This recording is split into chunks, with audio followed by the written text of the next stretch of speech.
progresiva, llegando a pequeños esfuerzos, más edema de miembros inferiores y distensión abdominal.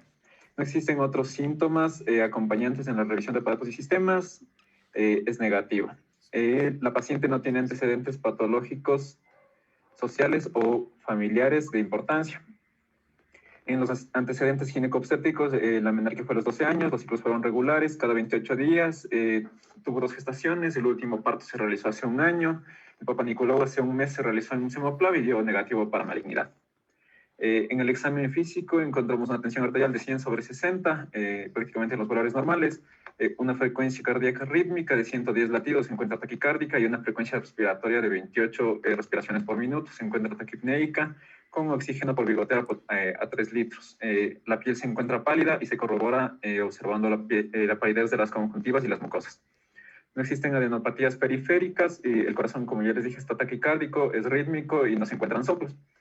Los pulmones se encuentran bilateralmente con disminución de la expansabilidad, un fémito abolido, matidez y murmullo vesicular abolido. El abdomen se encuentra distendido y se presenta un signo que es la onda cítica positiva. La región anoperineal también fue infeccionada y el tracto rectal fue el normal. Listo. Primero les organicé lo que vendrían a ser los signos y síntomas. Prácticamente los síntomas más importantes que encontré yo fue el dolor lumbar izquierdo, la tos y las palpitaciones, que cabe recalcar en la paciente. Listo. En lo que refiere al dolor lumbar izquierdo, prácticamente el dolor lumbar, lo que yo había encontrado en la literatura, no nos indica que tenga un origen netamente pulmonar.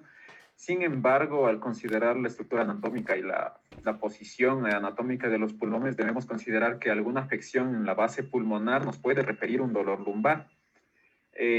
Podemos encontrar distintas afecciones, ya sea por una tumoración, por una embolia del pulmón, una trombosis pulmonar, un neumotórax, una compresión del parénquima de la pleura, en realidad, que es lo que duele, una traqueobronquitis e incluso un proceso neoplásico. Sin embargo, el dolor lumbar, como normalmente ya tenemos, está normalmente asociado más a lo que vendrían a ser procesos renales, y por ello es en lo que yo les he enlistado. Es un dolor de tipo cólico que se irradia la región inguinal izquierda y tiene una intensidad de 8/10. Sin embargo, considerando que el dolor tiene un inicio de hace 6 meses y prácticamente el cólico renal es de inicio agudo, súbito, no se presenta con este tipo de características y la intensidad suele ser mucho mayor, no podría relacionarlo directamente con un proceso de cólico renal o de una obstrucción de las vías urinarias. Por lo que yo más bien el diagnóstico lo iría encaminando con un proceso inflamatorio renal o con una tumoración en el parénquima renal o con una afección a este nivel, ya que, como les dije, la intensidad no es netamente súbita, y la aparición también no es súbita como sería en un cólico renal. Ya. En lo que refiere a las palpitaciones, bueno, las palpitaciones prácticamente es sentir lo que, cuando nos hacemos conscientes de la ritmicidad palpitatoria del corazón.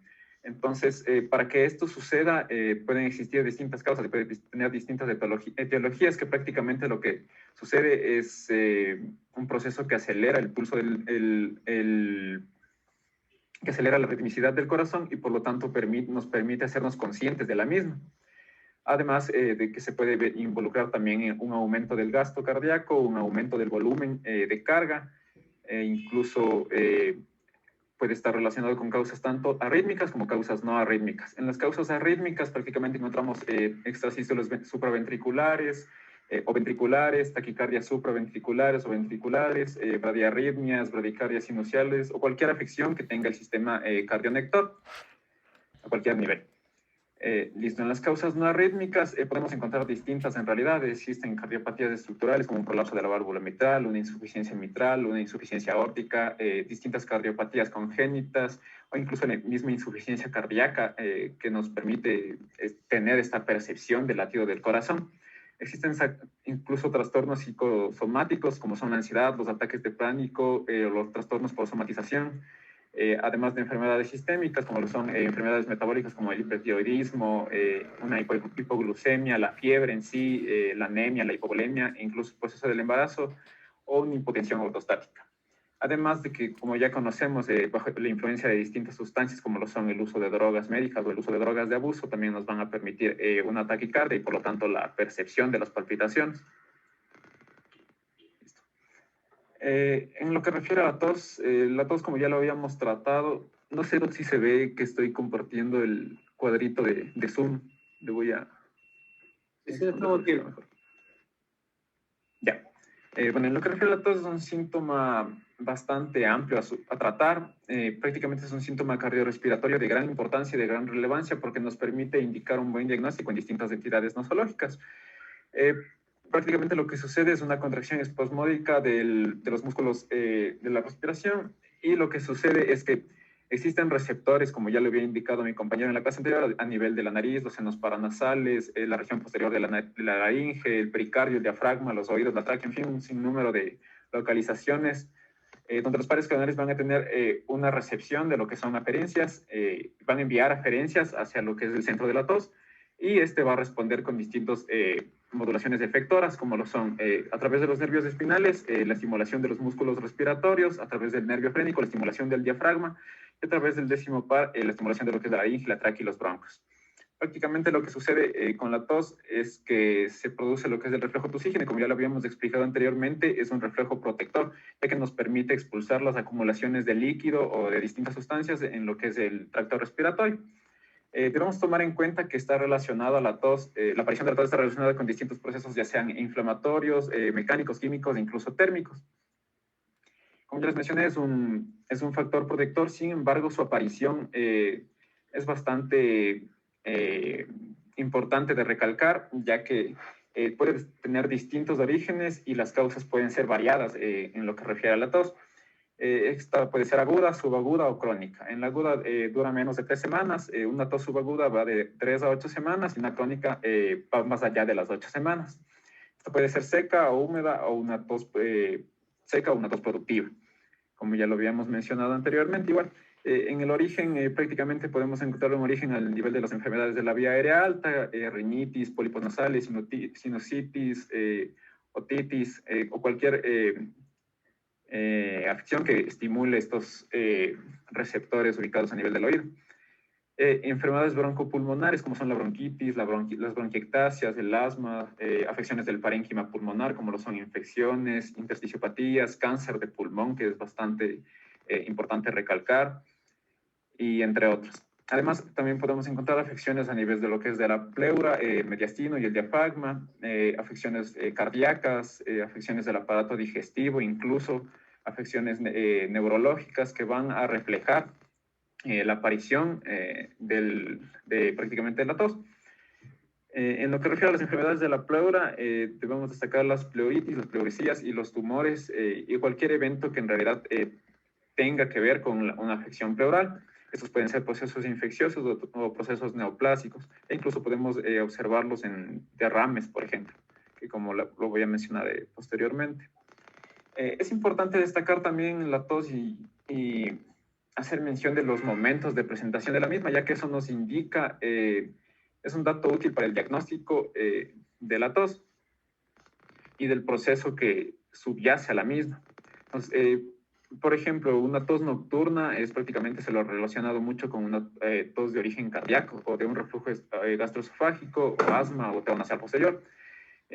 Durante el ejercicio, por ejemplo, también podemos estar hablando de un asma inducido, con la alimentación, la aspiración a través de la vía aérea por trastornos deglutorios, una falla en lo que es el proceso de la deglución que permita el traspaso de alimentos o de líquidos hacia lo que es la vía aérea, cambios posturales en las bronquiectasias o en determinados ambientes por distintos procesos alérgenos que prácticamente podemos encontrar en varias situaciones.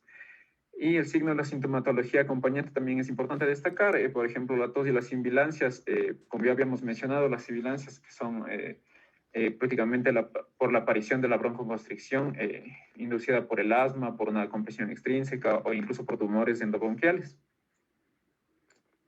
Listo. Otro síntoma que nos mencionaba de aparición, y como el doctor nos dijo que prácticamente no debemos excluir ningún síntoma del paciente, todo debemos analizarlo desde una perspectiva en unidad, es la hipermetrorragia. La metrorragia se define como un sangrado uterino irregular que sucede entre los periodos menstruales. No es igual a la menorrea o a la hipermenorrea o la hipomenorrea que sucede durante el periodo menstrual, sino que la metrorragia sucede en el tiempo que se encuentra entre los periodos menstruales. Este va a tener distintas etiologías y prácticamente se han utilizado dos acrónimos para describir sus posibles causas, que son PPA-LMON y el COEN. Ya, en el PAN y el COEN vamos a encontrar distintas causas posibles de hipermetrorragia y se ha dicho que es bastante común observarlas durante el periodo ovulatorio, que más o menos se encuentra al nivel de los 14 días del ciclo menstrual. Sin embargo, las causas de hipermetrorragia de un abundante sangrado uterino irregular puede estar relacionado con pólipos endometriales, endometriosis, endometritis, cáncer ginecológico, leiomas uterinos o adenosis vaginal. Como pueden observar, son bastantes procesos neoplásicos, en realidad lo que vendrían a representar una hipermetrorragia. Y esto debemos tomarlo muy en cuenta, ya que es una paciente joven y presenta esta sintomatología. Listo. En lo que refiere a la disnea, prácticamente la disnea, como ya lo habíamos mencionado, es una sensación de falta de aire. Lo que sucede en la disnea es que se produce una sobreestimulación de los centros respiratorios y del impulso respiratorio.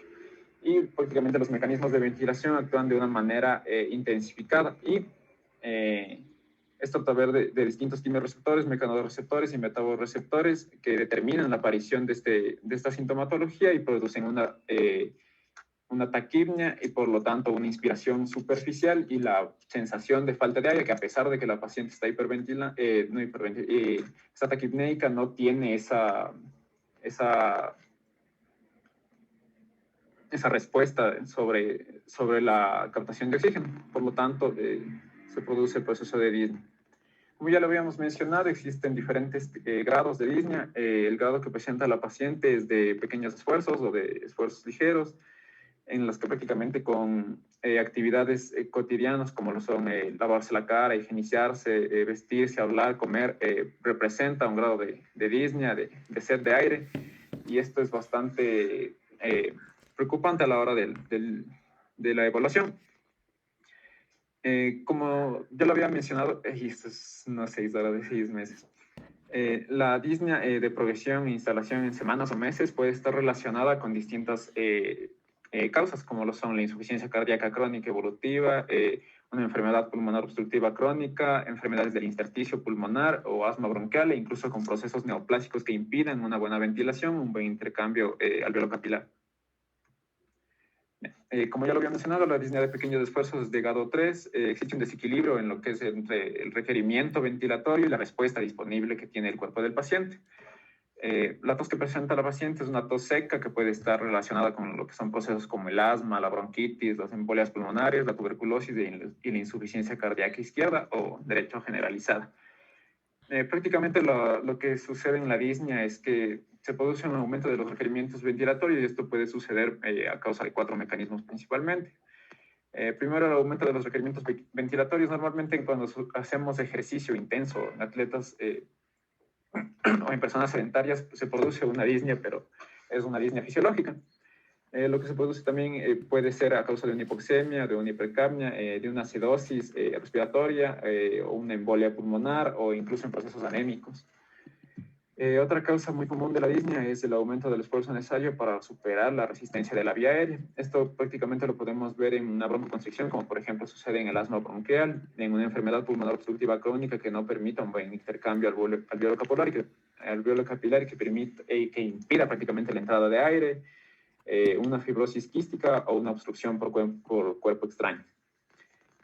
Así también encontramos un aumento del esfuerzo necesario para distender el pulmón y la caja torácica. Esto podemos observarlo en enfermedades infiltrativas pulmonares, en un edema de pulmón no cardiogénico, un edema de pulmón cardiogénico, un derrame pleural o un neumotórax que impidan que el parénquima pulmonar se distienda y que restrinjan, por lo tanto, la entrada de aire y no se produzca el intercambio gaseoso. Otra causa de la aparición de disnea puede ser un deterioro neuromuscular y también alteraciones psicológicas que modifican el umbral de percepción consciente. Listo. En el edema de miembros inferiores, prácticamente el edema sucede por un desequilibrio en lo que es los factores de la ley de Starling. Prácticamente existe un desequilibrio en lo que es la presión hidrostática y la presión oncótica. La presión hidrostática tanto capilar como tisular, o conocida también como presión tisular, y la presión oncótica tanto del líquido intersticial como del plasma o del medio capilar. Puede suceder que cualquiera de estos valores se altere y por lo tanto, si por ejemplo tenemos una reducción de la presión oncótica en el capilar, va a haber menos proteínas y por lo tanto va a salir más líquido y por lo tanto se va a producir un edema. Ahora, debemos tomar en cuenta que existen edemas generalizados y localizados. Los edemas localizados prácticamente se ven relacionados mucho más con lo que son los factores primarios, como ya les mencioné, la presión hidrostática y oncótica, que se refiere a la ley de Starling. Esto va a incrementar la permeabilidad capilar y por lo tanto va a permitir la salida de líquidos. Y edemas generalizados que también se relacionan con los factores primarios, pero también con factores secundarios, como por ejemplo la retención de sodio, que prácticamente se ven en enfermedades renales. Y por lo tanto, como ustedes saben, si se retiene sodio, también se retiene agua y se incrementa la presión hidrostática y esto permite una salida de líquido. Listo. Para la evaluación de la... Ay, no sé por qué se quita esto. Bueno, para la evaluación de miembros del edema de miembros inferiores, yo les he puesto aquí un algoritmo que prácticamente nos permite observar la relación que tiene este con distintas patologías. Por ejemplo, en el síndrome nefrótico podemos observar si se le hiciera a un paciente una química sanguínea, una hipoalbuminemia en sangre, y esto nos podría referir a una causa renal de lo que vendría a ser el edema de miembros inferiores. Sin embargo, como ya les voy a mencionar posteriormente, existen distintos síntomas y signos que se encuentran en el paciente, como por ejemplo la onda cítica positiva que nos indicaba la presencia de ascitis en el paciente, que también nos reflejan, nos encaminan a un diagnóstico un poquito más preciso sobre una enfermedad renal. Listo. Bueno, en lo que refiere, el paciente también tenía al examen físico, se le realizó a nivel de abdomen, presentaba una distensión abdominal con una onda cítica positiva. El signo de onda cítica positiva, bueno, yo leí que se realizaba con la ayuda de una enfermera o de alguien que permita, como se observa en la imagen, poner la mano a nivel medio del abdomen, produciendo lo que es una barrera en el abdomen. Se pedía al paciente que se recueste de forma lateral para que el abdomen se encuentre sobre la cama. Y el médico ponía su mano primero en la porción inferior o la parte del abdomen que estaba en relación con la cama o que estaba en contacto con la cama y percutía hacia la porción de arriba. Lo que hace la mano del ayudante es que impide que la sensación de onda cítica, es decir, que la sensación de temblor o como que como que se transmite una señal hacia la otra mano al percutir, el ayudante impide que esa onda corresponda al tejido celular subcutáneo y que sea netamente debido a la presencia de líquido en lo que es la cavidad abdominal. Ahora, la distensión abdominal y la citis en realidad puede estar relacionada con distintos procesos y prácticamente se dice que está relacionada con 3 procesos principales en los que yo les voy a mencionar. La citis se confirma en este paciente como una enfermedad hepática, una insuficiencia cardíaca o un proceso neoplásico. Y como ya les voy a mencionar luego, este signo de onda cítica positiva nos confirma la presencia de ascitis con otros 2 signos muy importantes que también presenta el paciente. Listo. En lo que refiere a la taquicardia realmente es toda frecuencia cardíaca por encima de 100 latidos por minuto. Es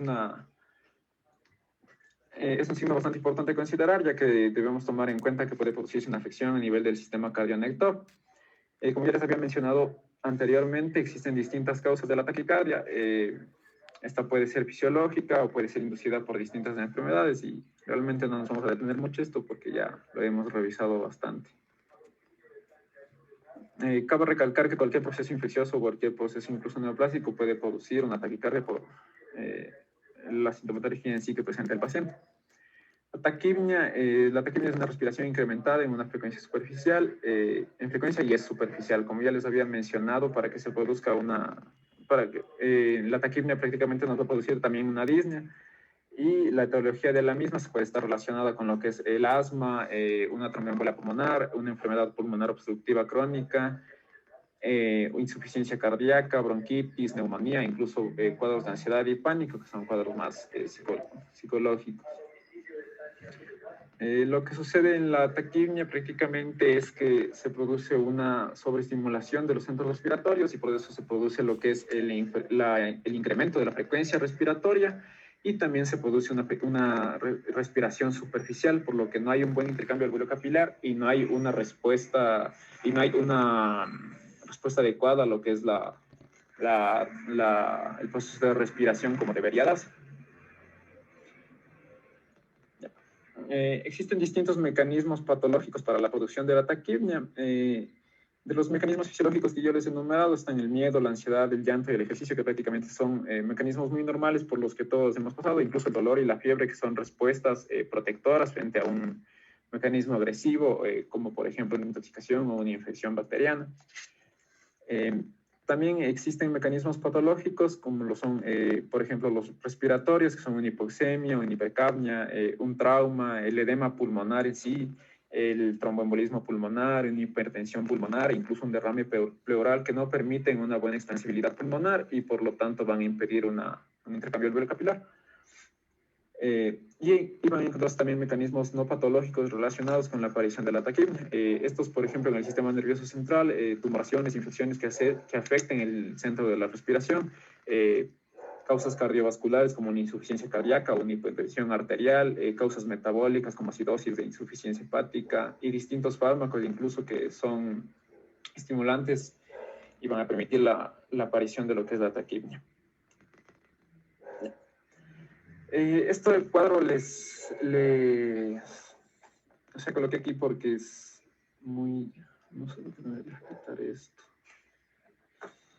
Bueno, es importante este cuadro recalcarlo porque existen distintas enfermedades respiratorias en las que se va a observar la aparición de la taquipnia, y esta va a tener en la primera se puede observar la enfermedad respiratoria, en la segunda la relación que tiene la misma, y en el tercer el proceso por el cual se va a producir la taquipnia.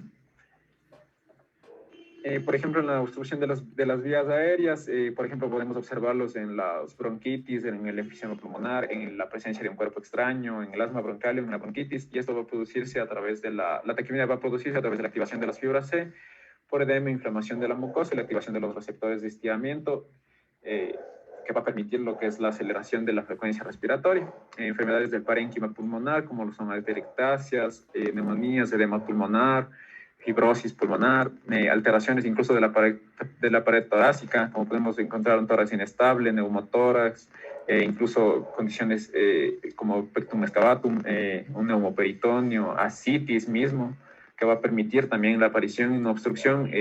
La ascitis va a impedir lo que es una buena expansibilidad pulmonar y por lo tanto la aparición de lo que es la taquipnia. Y enfermedades vasculares pulmonares como son la embolia pulmonar, una hipertensión pulmonar y el edema pulmonar como tal. Listo. La cianosis que presentaba la paciente prácticamente se la observó directamente en la piel y en las mucosas. Esta cianosis es de origen central, y la cianosis de origen central está relacionada con la disminución de la saturación arterial. Esto a causa de una disminución en el intercambio alveolo capilar. Prácticamente la cianosis es un síntoma que debemos considerar bastante, ya que nos puede indicar distintas entidades nosológicas. Como ya les mencioné, esta puede ser central o periférica. La periférica debemos descartarla en este caso porque la periférica no afecta a las mucosas y más se va a observar en lo que son las manos, los pies y los tobillos. Además de que la cianosis periférica puede estar relacionada con un bajo gasto cardíaco.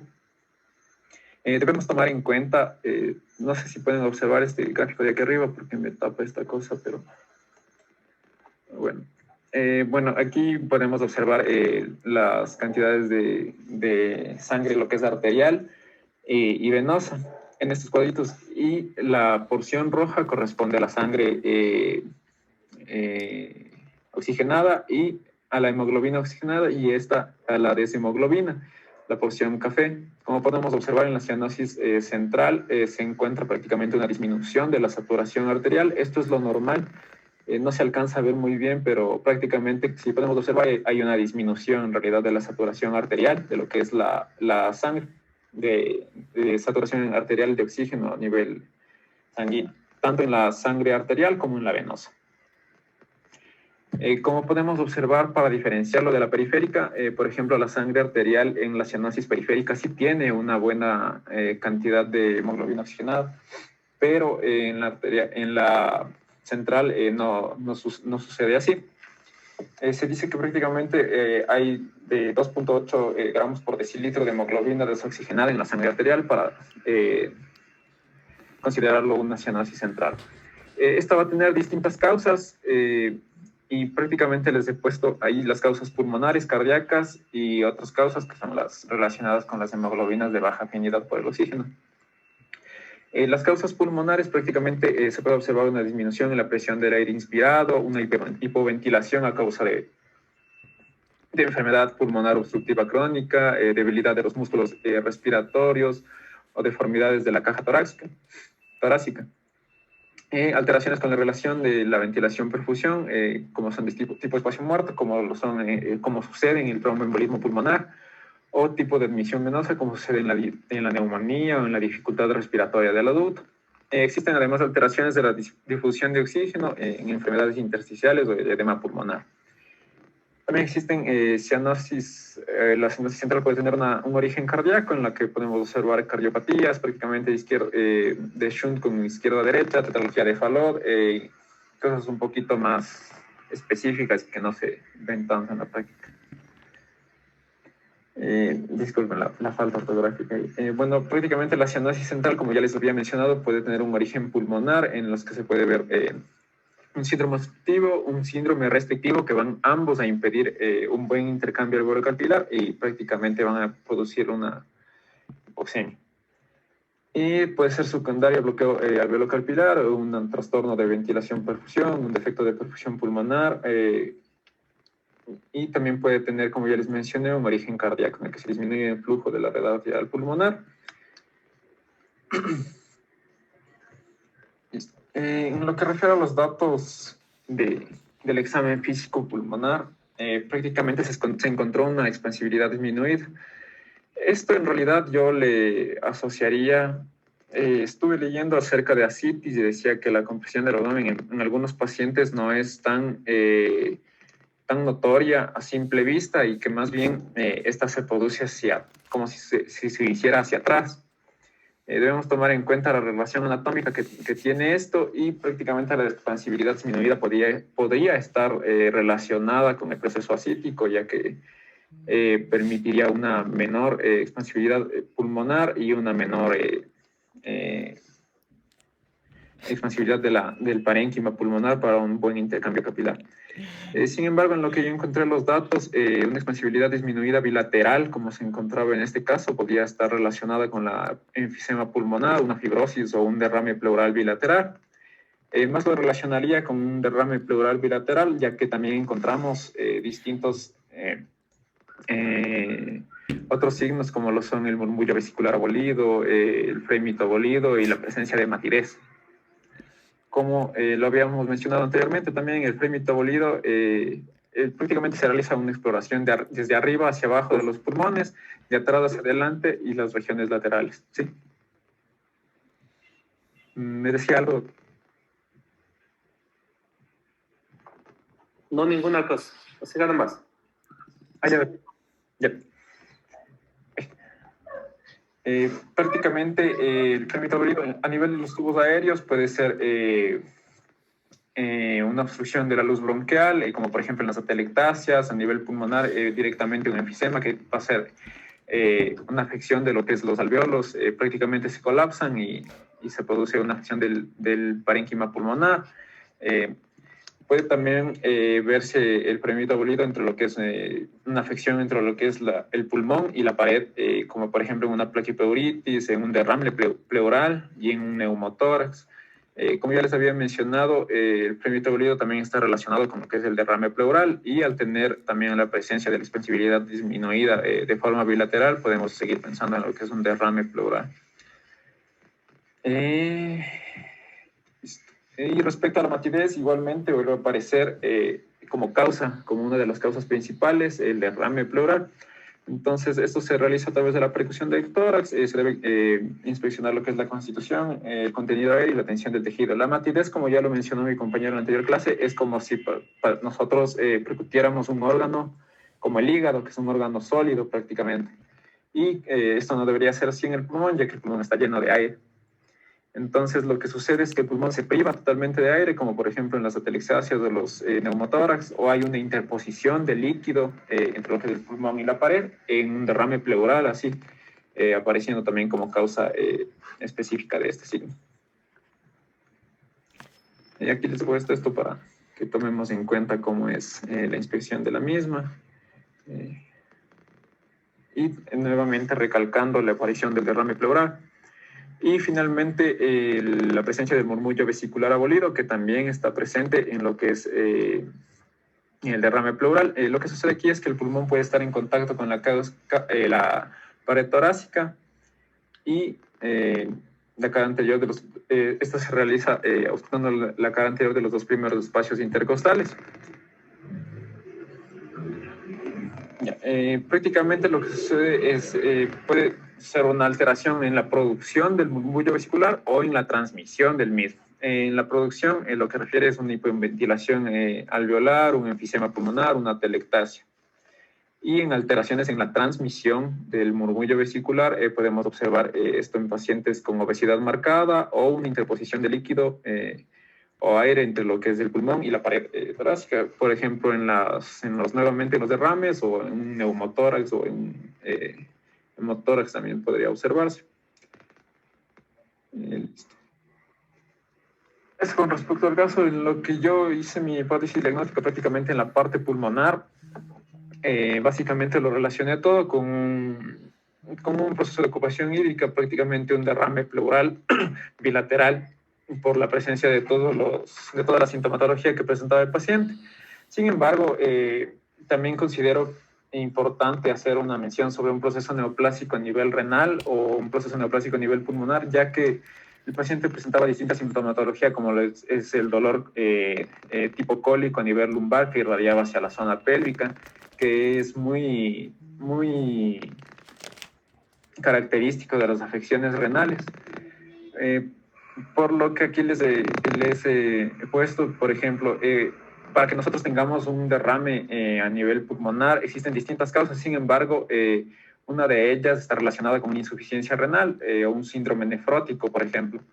Y el paciente presentaba distintas características que nos permitirían encaminarnos hacia una causa renal de lo que es la afección y de la aparición de los síntomas pulmonares. Por eso les he mencionado aquí este proceso neoplásico o un proceso que implique un daño a nivel renal. En los exámenes complementarios que yo consideraría importantes es una radiografía de tórax y abdomen para visualizar lo que es tanto los pulmones, la ocupación, confirmar el derrame pleural y prácticamente observar el riñón. Una biometría hemática, y en caso de tener un derrame pleural como tal, una toracocentesis para analizar si es un exudado o un trasudado y descartar así una presencia ya sea de origen neoplásico o ya sea de origen infeccioso. Igualmente, una química sanguínea para observar en el paciente lo que es una urea, creatinina, albúmina y distintos marcadores que nos permitirían encaminarnos más hacia un origen renal de la afección que estamos observando. Igualmente, una ecografía abdominal y renal para observar los riñones, más que nada. Eso con respecto al caso. Muy bien, pues podemos dejar de compartir y todos... Ya.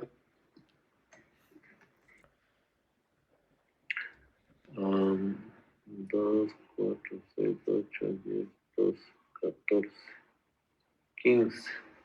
Ya. Stephanie Cuello, aporte algo más de todas las personas con las manos acá, que les pueda ver.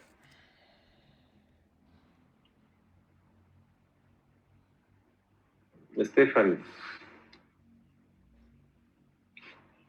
tiene apagado el micrófono, solo acerca la mano para... Ya. ¿Qué es lo que consultó usted? ¿Qué aporte tiene para el caso?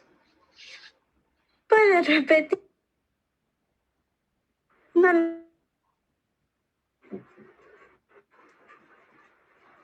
No. ¿Cuál es el aporte que hace para el caso?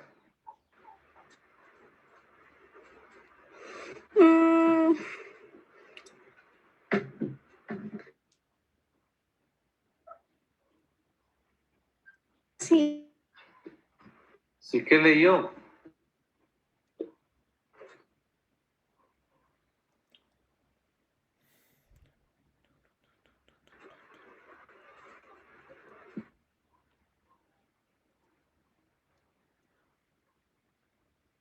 ¿Aló?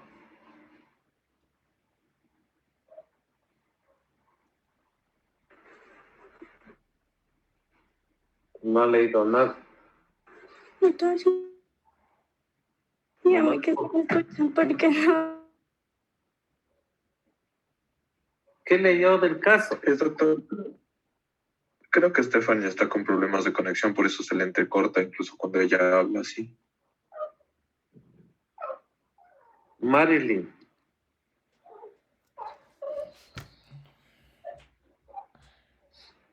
¿Qué aporte me puede dar? ¿Qué leyó sobre síndrome de ocupación hídrica?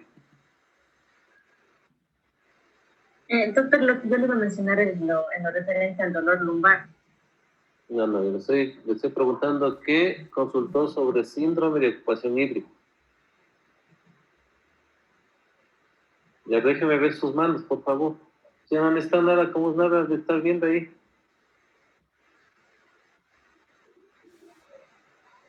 ¿Qué consultó por síndrome de ocupación hídrica?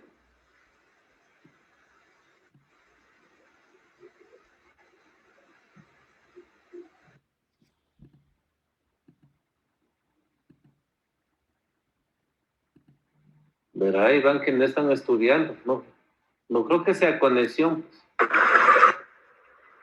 O sea, Disculpe, doctor. no están estudiando nada.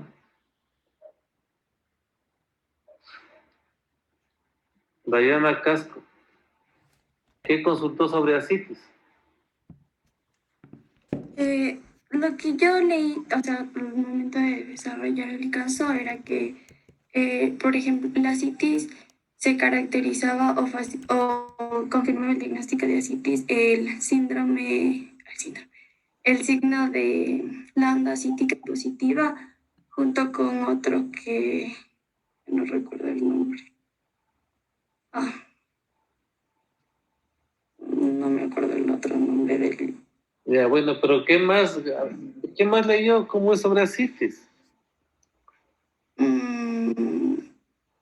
¿Qué leyó sobre ascitis?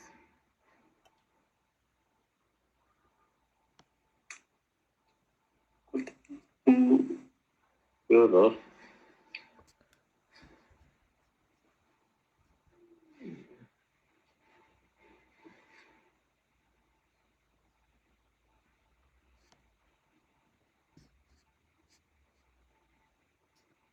No leyó nada.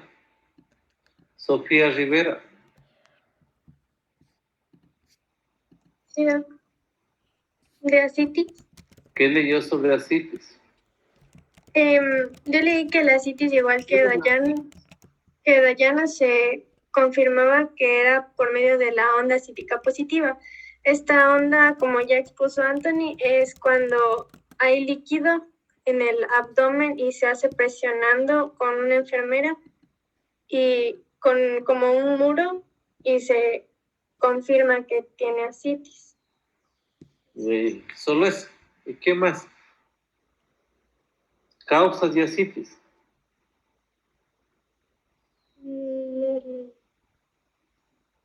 Es que es fácil, como es leer una diapositiva.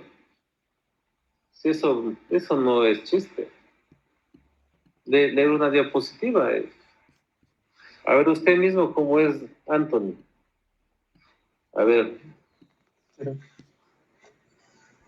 dígame el diagnóstico diferencial de las CITES. ¿El diagnóstico? Diferencial de las CITES.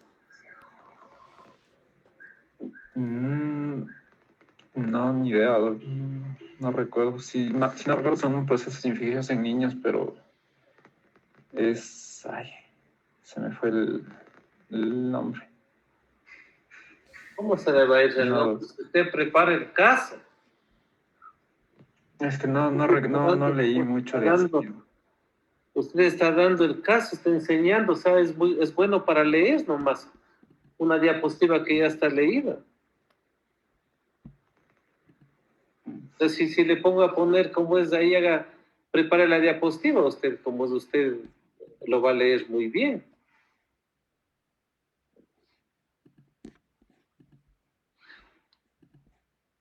Gabriel, háblenme sobre las pleuras y el ultrafiltrado. Ya, Doc. O sea, bueno, yo asocié tanto a la citis como al ultrafiltrado. A ver, yo le estoy Sí. preguntando. Ya ver, entonces el ultrafiltrado de la pleura prácticamente el diagnóstico diferencial sería en cuatro partes, digamos, que podría ser un aumento de la presión hidrostática o una disminución de la presión osmótica, una disminución ¿cómo se dice? del vaciado linfático. Y entonces, por ejemplo, en el caso de la disminución de la presión oncótica sería por una causa o tal vez una patología hepática, o en el caso de un aumento de la presión hidrostática podría ser por un trastorno hidroelectrolítico, que en este caso del paciente tenía un aumento de la retención posiblemente de sodio, por tanto de agua, y por tanto pensaba que podría tener un aumento de la presión hidrostática, por lo tanto habría un posible derrame pleural. John Calderón, ¿cuál es la clínica del derrame pleural? La clínica sería, en este caso, disnea.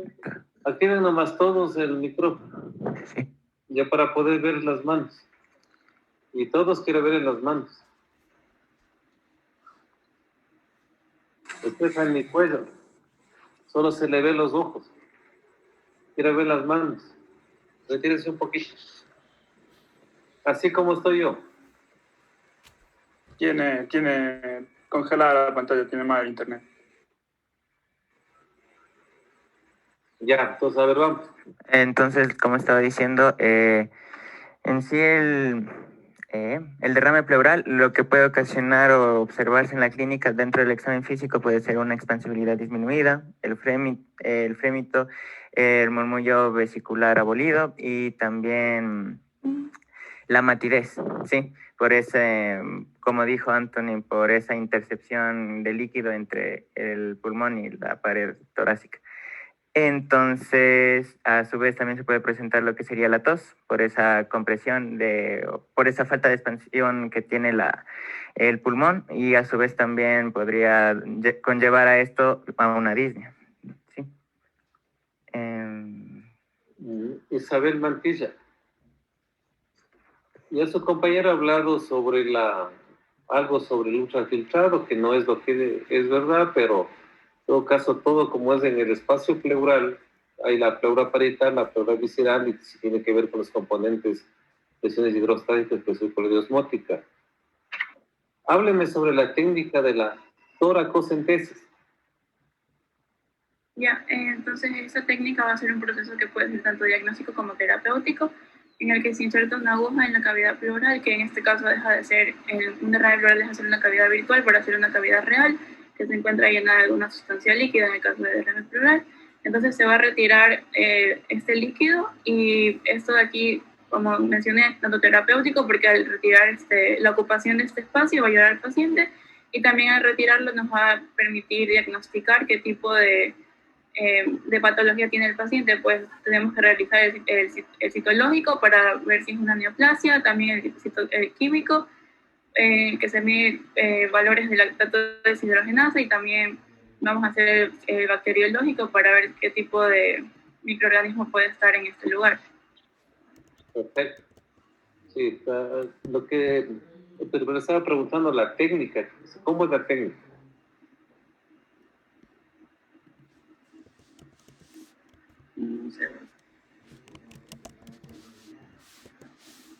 Diana Casco, ¿cómo es la técnica de la toracocentesis?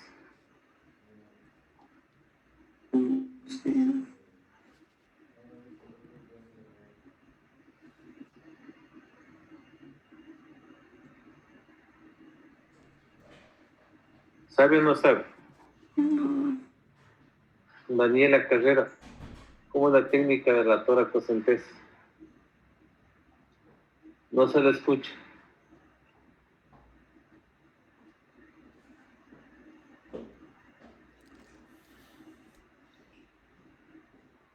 Técnica toracocentesis.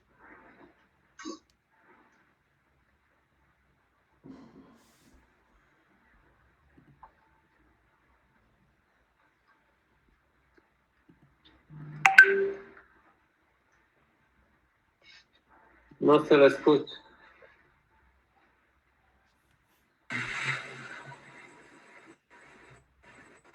Genes. Doc, la técnica específica de la toracocentesis no leí detalladamente, pero en algunos de los casos pasados leí de manera superficial y decía que, como dijo mi compañera, era para, se insertaba una aguja entre los espacios intercostales hasta llegar al espacio entre la pleura visceral y entre la pleura parietal. Posterior a esto se iba a extraer todo el líquido, todo el infiltrado que encontremos en el espacio, interpleural, y posterior a esto, con esta muestra de líquido ya se iban a poder realizar los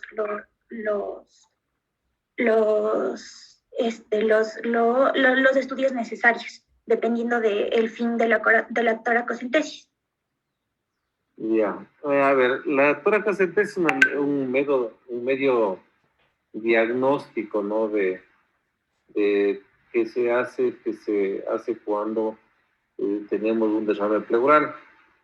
Esta toracocentesis puede ser tanto diagnóstica como terapéutica. Diagnóstica cuando tenemos poco líquido, y terapéutica cuando tenemos un alto porcentaje de líquido. Entonces, si usted tiene si hace diagnóstica, generalmente se hace una toracocentesis guiado por eco, porque quiere decir que hay poco líquido y a veces sí necesitamos funcionar. El borramiento del ángulo costofrénico, tanto derecho como izquierdo, cuando se borra con líquido, tienen 200 cc de líquido. Entonces es bastante complejo hacer la introducción de la aguja que ustedes están diciendo para poder hacer la extracción. Y ya después de eso ustedes tienen que realizar todo el estudio que acabo de decir, ¿no? Citoquímico, citobacteriológico y citológico. Cuando son toracocentesis terapéuticas o diagnósticas terapéuticas, lo que acá, como se acaba de decir, es para mejorar la ventilación, porque ustedes como ya lo han estudiado, el líquido se acumula entre la pleura parietal con la pleura visceral y al final termina siendo un colapso pulmonar. Y habíamos visto el día martes cómo se colapsaba el pulmón cuando estaba completamente lleno de líquido. Y eso es lo que llamábamos las atelectasias. Entonces, la atelectasia pulmonar.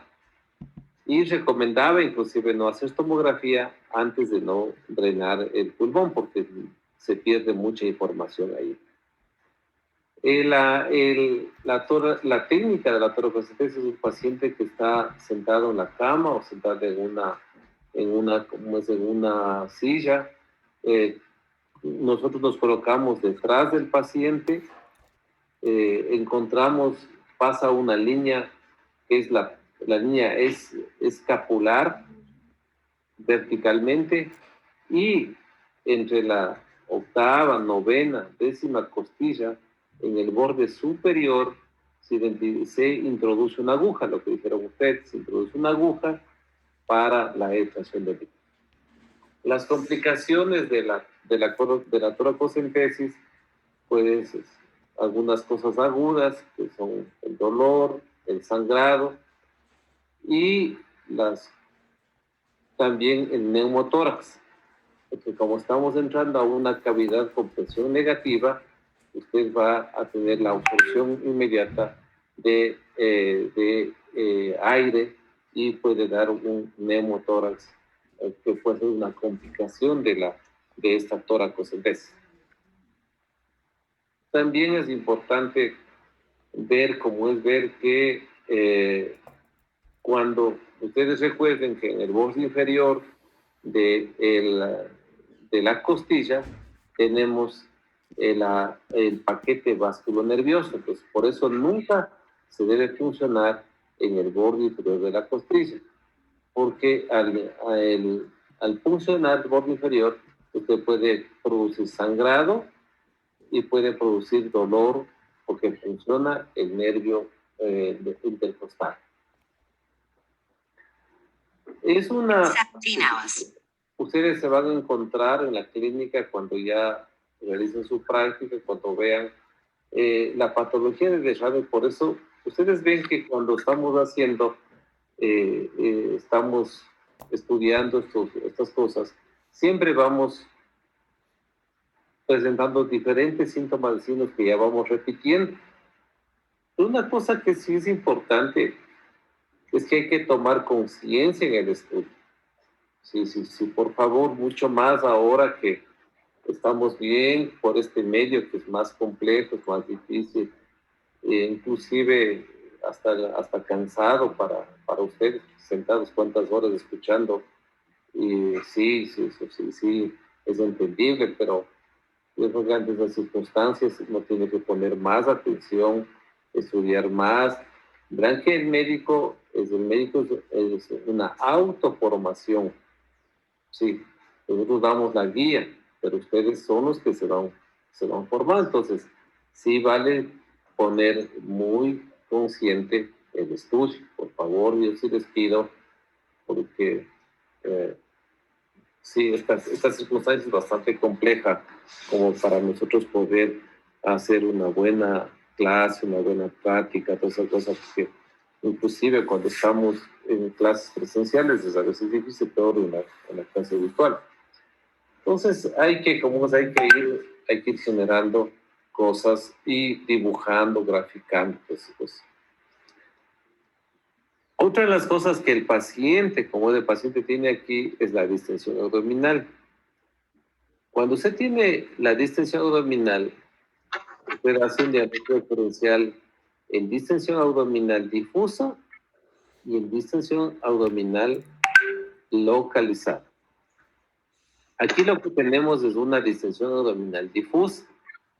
Entonces, y ya nos está indicando un signo característico que es una onda cítica positiva.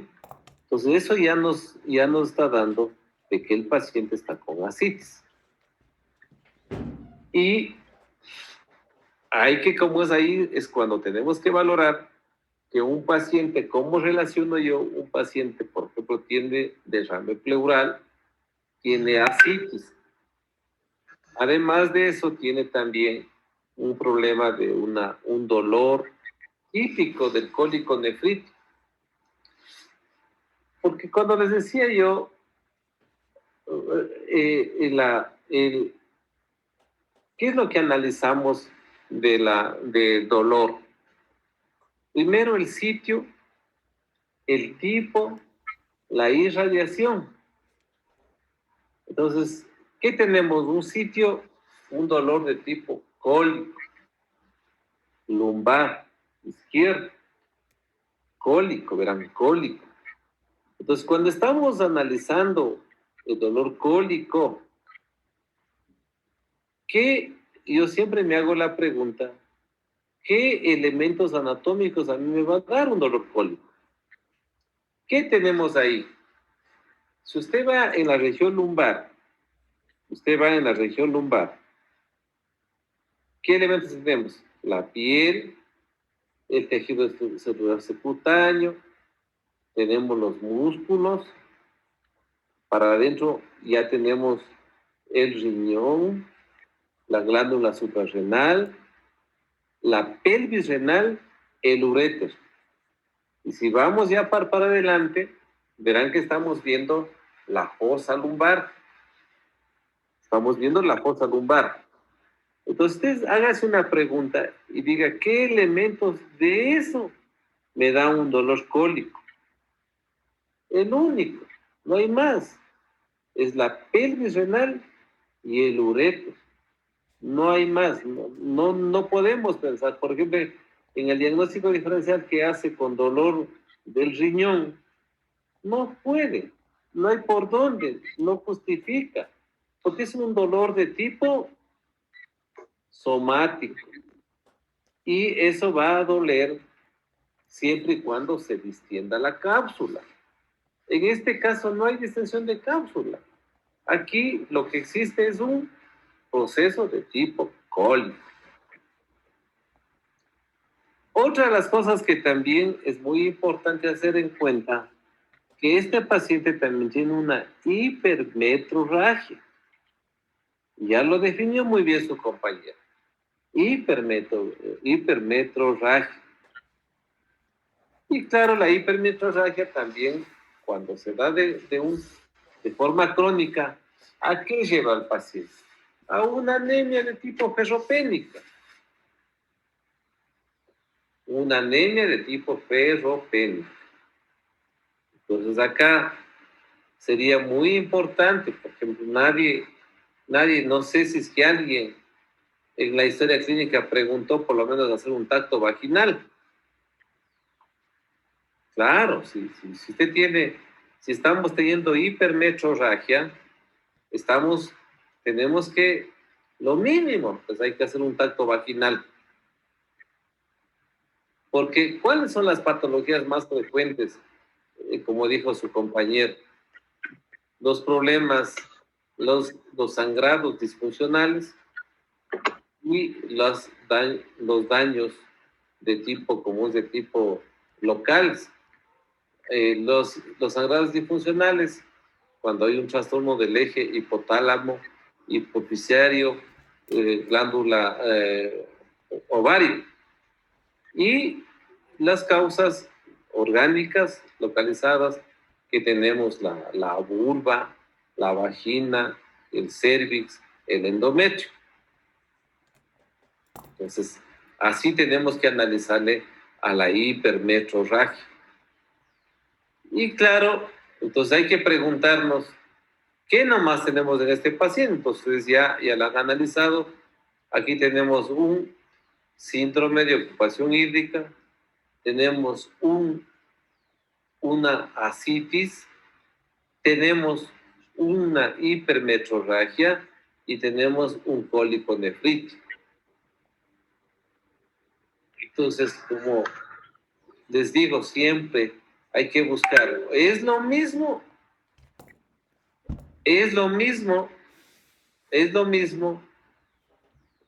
o son patologías diferentes.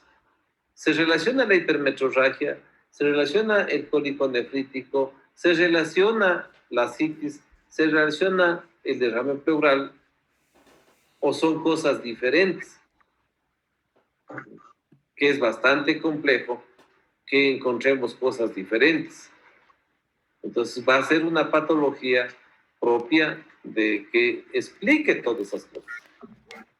Pero en el nivel que nosotros nos encontramos, en el nivel que están ustedes, sí, lo que me interesa a mí es que identifique el derrame pleural, identifique la ascitis, identifique el dolor cólico nefrítico y identifique la hipermetrorragia. Si eso ya identificamos, yo ya me doy por satisfecho con ustedes.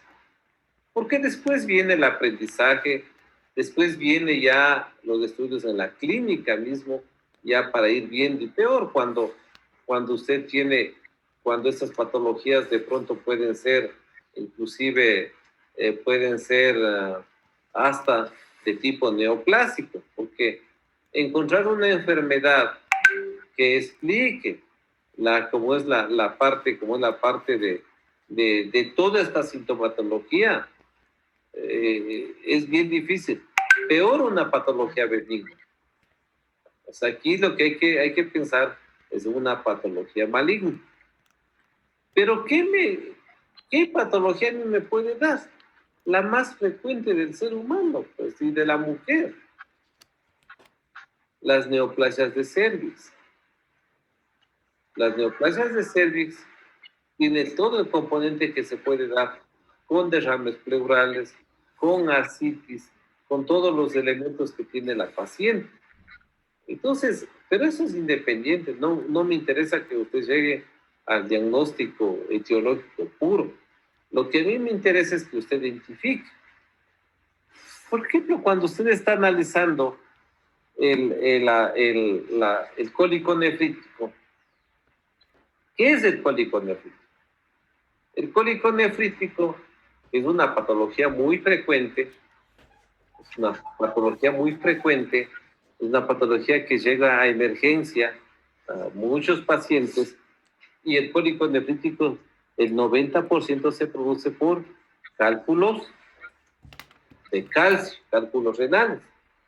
¿Cuánta gente usted sí ha de haber escuchado de que se va a emergencia por cálculos nefríticos? Pero no solo el cálculo nefrítico es la causa. Usted puede tener una obstrucción intraureteral o también puede tener una obstrucción extraureteral. Yo veo muchos más que la causa intraureteral, yo veo la causa extra de compresión. Por ejemplo, yo veo pacientes así como este caso, que es un cáncer de cervix, porque el cáncer de cervix empieza a nivel del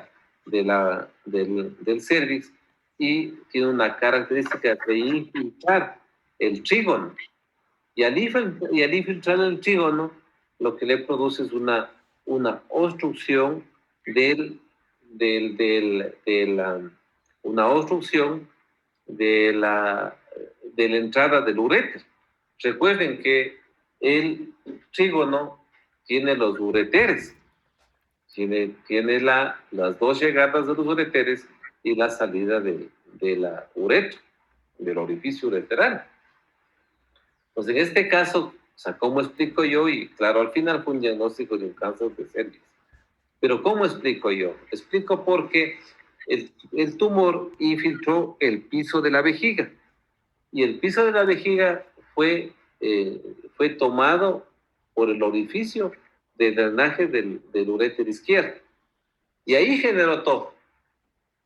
Entonces tenía el cólico de repetición, tenía después ya, claro, hizo una metastásica, tuvo desarme pleural, tuvo ascitis. Así se comporta una neoplasia avanzada de cervix.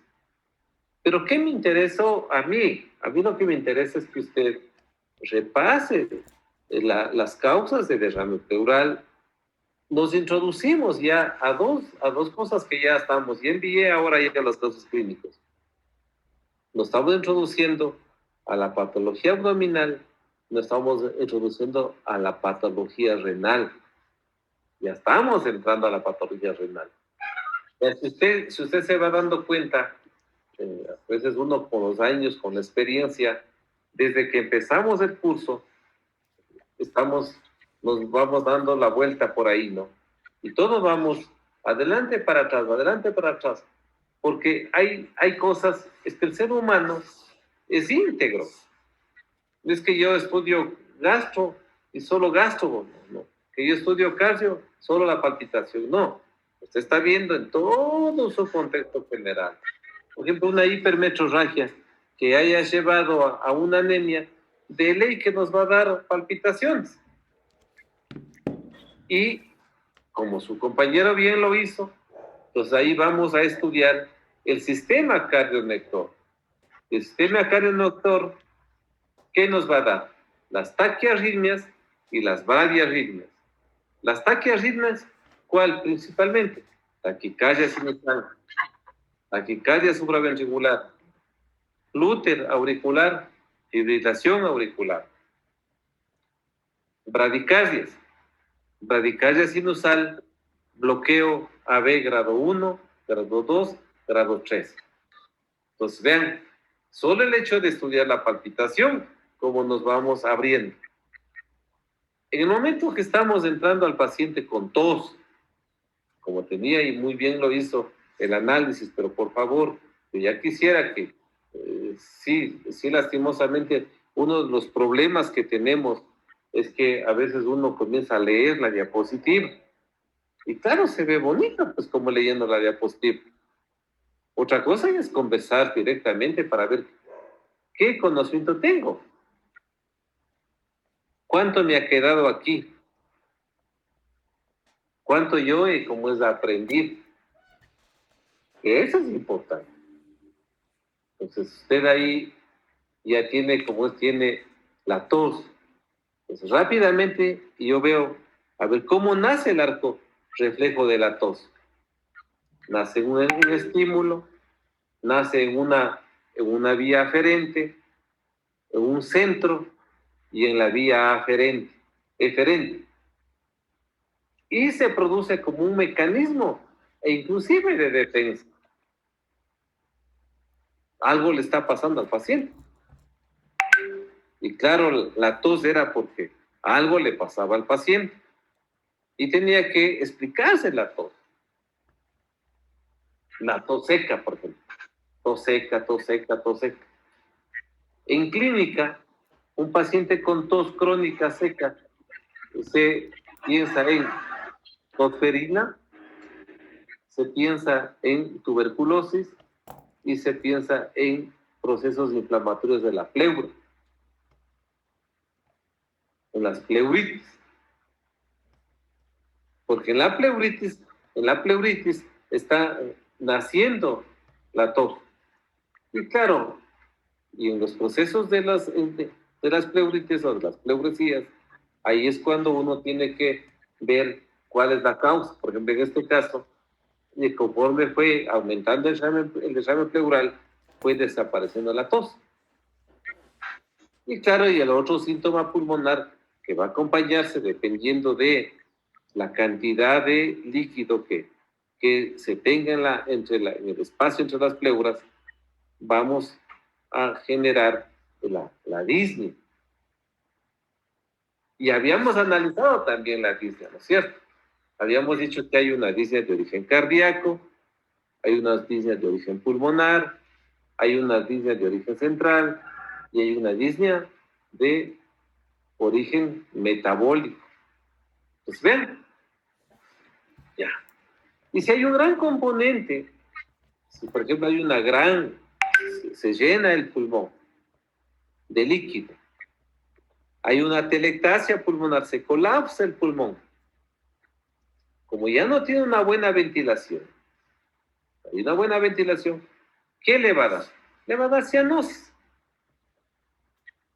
Porque ya, como les dibujaba la clase anterior, decía la tráquea, el bronquio, las divisiones bronquiales y finalmente el alveolo, el intersticio y el vaso. Entonces, hay la dificultad, hay un colapso pulmonar completamente y el espacio alveolo capilar se pierde completamente. Entonces, no va a haber una buena oxigenación, por lo tanto, vamos a tener la cianosis. Pero va a depender también de la cantidad va a depender de la cantidad de colapso que tengamos. Ajá. Entonces, esa es una de las cosas que tenemos que ir viendo cómo es las cosas que en los pacientes vamos analizando completamente cómo está presentando esta patología. Entonces, cuando vamos caminando en estos casos, entonces hay que ir explicando la causa de la disnea, de la tos, de la cianosis, de la palpitación. Y también tenemos que explicar, como lo hizo su compañero, también los síntomas, los signos del problema como es a nivel pulmonar. ¿Por qué la expansividad se disminuía? Porque está el pulmón colapsado completamente. ¿Por qué el freno está abolido? ¿Por qué hay una telectasia pulmonar? ¿Por qué el murmullo vesicular? No hay alveolo, está colapsado completamente. ¿Y por qué la matidez está lleno de líquido, está lleno de líquido el espacio pleural? Entonces, esa es una de las cosas que hay que ir viendo. Después, usted tiene el otro signo que... después tiene el otro signo que acaba de ver que es la citis y se debuta por dilatación, se está debutando por una distensión abdominal.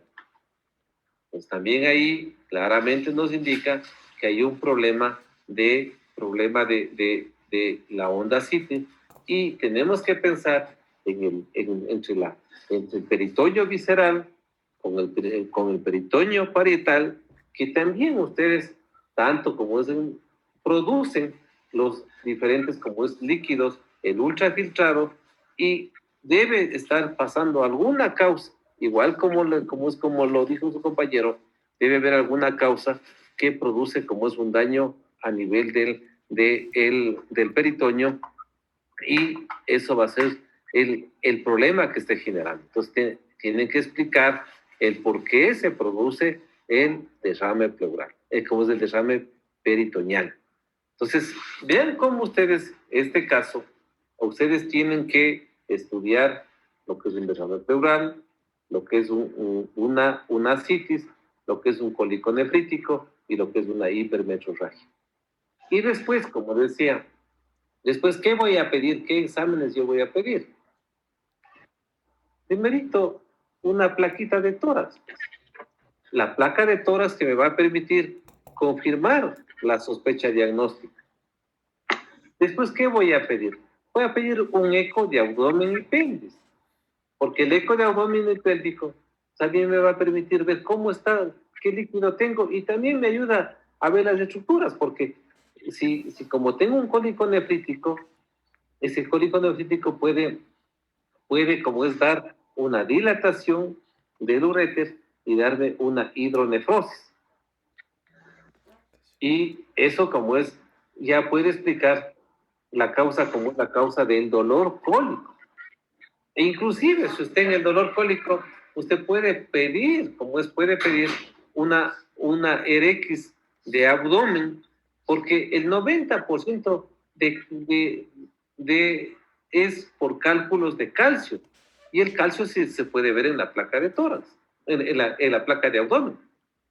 Entonces vamos, pero de pronto no puede haber, como en este caso, que es negativo, pero el eco de abdomen a mí sí me ayuda, porque me va a determinar de que tenemos líquido, y que a lo mejor hay una hidronefrosis izquierda, y esa es la causa del dolor cólico.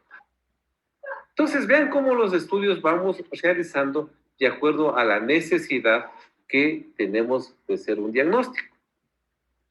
Y claro, una cosa que sí sería interesante, por eso le digo, el análisis del caso, por favor, póngase a estudiar. Póngase como es a dibujar, póngase a graficar. ¿Cuándo yo tendré como es un caso que me presenten en una diapositiva todo este análisis. Usted identifica el derrame pleural, identifica la citis, identifica el cólico nefrítico, identifica la hipermetrorragia. ¿Y no sería bueno hacer un tacto vaginal? Sí, ¿no es cierto? Hipermetrorragia. Si usted hace como es este, si usted hace como es este análisis, entonces usted hay que hacer un tacto vaginal. Porque ahí le va a dar como es, le va a dar como es el diagnóstico. Aquí estaba el diagnóstico con el tacto vaginal. Y se acabó. Y de ganas se pierde. Entonces el tacto vaginal es muy importante. Y ya después usted encontrará el diagnóstico definitivo. Usted ya pasará a sexto, a séptimo, en octavo. Ustedes verán, e inclusive, en noveno creo que ven ginecología. Ahí analizarán las hipermetrorragias. Ahí estudiarán las causas funcionales, las causas orgánicas, como les acabo de decir. Pero usted desde quinto semestre, usted tranquilamente puede diagnosticar. ¿Usted cómo no puede reflexionar si tiene una hipermetrorragia que este paciente va a tener una anemia de tipo como es una anemia de tipo ferropénica? Entonces, tiene que pensar. La clínica es de pensar. La clínica no es de leer una diapositiva. Entonces, yo quisiera que los casos, ya estamos, verán que hemos hecho 6 casos de cardio, ahora estamos acabando 6 casos de nemo y he acabado de mandar 7 casos de gastro. Entonces, por favor, los casos otros, ya estamos entrenados en 12 casos. Los otros casos serían interesantes que ustedes, así como yo lo analizo, pero claro, yo lo analizo ya por la experiencia, por los años, que estamos viendo el mismo caso, porque yo ya, ya sé el diagnóstico. Pero usted también puede aprender, mucho más ahora en pandemia. Usted de ley tiene que leer. No queda otra alternativa, hay que leer. ¿Y por qué los 7 casos que lo vamos a ver en 15 días? Pues porque usted tiene toda la mañana. De 7 a 11 de la mañana es de clínica. Y tiene que estudiarlo. No hay otra alternativa. Así que ahí vamos a terminar. Nos vamos a ver el día martes, por favor, con los 2 primeros casos. 1 hora el primer caso, 2 horas el segundo caso. Y el jueves 2 casos, 4 casos. En 15 días acabamos todo lo que es gasto. Y de ahí vemos el endocrino y algo de renal que ya estamos introduciendo. Ya, por ejemplo, ahorita, si usted estudiaba el cólico nefrítico, es el 90% de la patología renal. Muy bien, no sé si alguna pregunta o si no, ahí quedamos. Doctor, quería hacerle una preguntita. Al inicio de la descripción decía que a la paciente se le había realizado un Papa Nicolau, pero este era negativo. O sea, ¿qué otras causas? O sea, ¿sería el cáncer de cervix por la infección vírica? En este caso, ¿por qué sería? Si no es eso. No, lo que pasa es que también hay el cáncer de cervix, hay hay el tumor en el exocervix y hay el endocervix. Entonces, este tumor fue en el endocervix. Por eso no había nada como es en el tacto vaginal y sale negativo completamente. Ustedes ya han de ver cuando les den ginecología, el Papa Nicolau tiene que tomarse del exocervix y tiene que hacerse un raspado del canal endocervical, porque hay un porcentaje, el 90% es del cáncer del exocervix y hay un 10% de tumor del endocervix. Entonces acá salía, claro, el caso salía negativo porque no tomaron bien la muestra. Eso es todo. Muy bien, otra pregunta.